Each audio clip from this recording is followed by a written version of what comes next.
good works through good resolves. To this end, we always pray for you, that our God may make you worthy of his calling and may fulfill every resolve for good and every work of faith by his power. 2 Thessalonians 1:11. Seeking the power of God to fulfill our good resolves does not mean that we don't really resolve or that we don't really use willpower. The engagement of God's power never takes the place of the engagement of our will. The power of God in sanctification never makes us passive. The power of God engages itself beneath or behind and within our will, not in place of our will.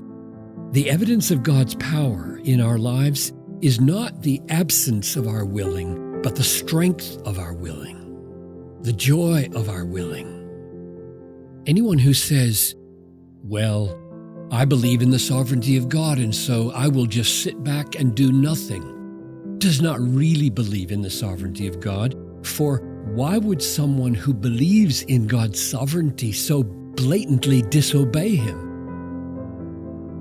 When you sit back to do nothing, you are not doing nothing.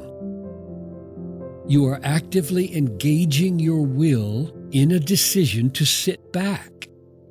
And if that is the way you handle sin or temptation in your life, it is blatant disobedience, because we are commanded to wage a good warfare, 1 Timothy 1:18, and to resist the devil, James 4:7, and strive for holiness, Hebrews 12:14, and put to death the sinful acts of the body, Romans 8:13.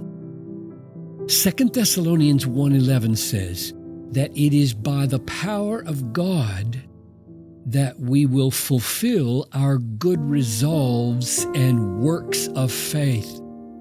But this does not nullify the meaning of the word resolve and the word work.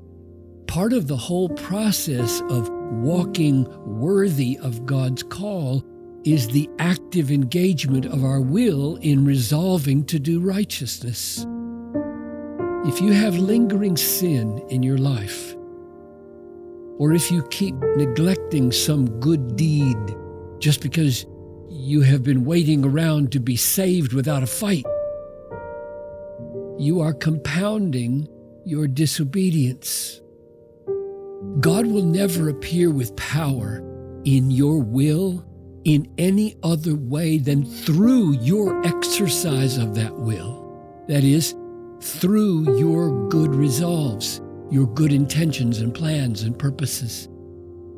So, people who believe in the sovereignty of God must not fear to engage their wills in the struggle for holiness.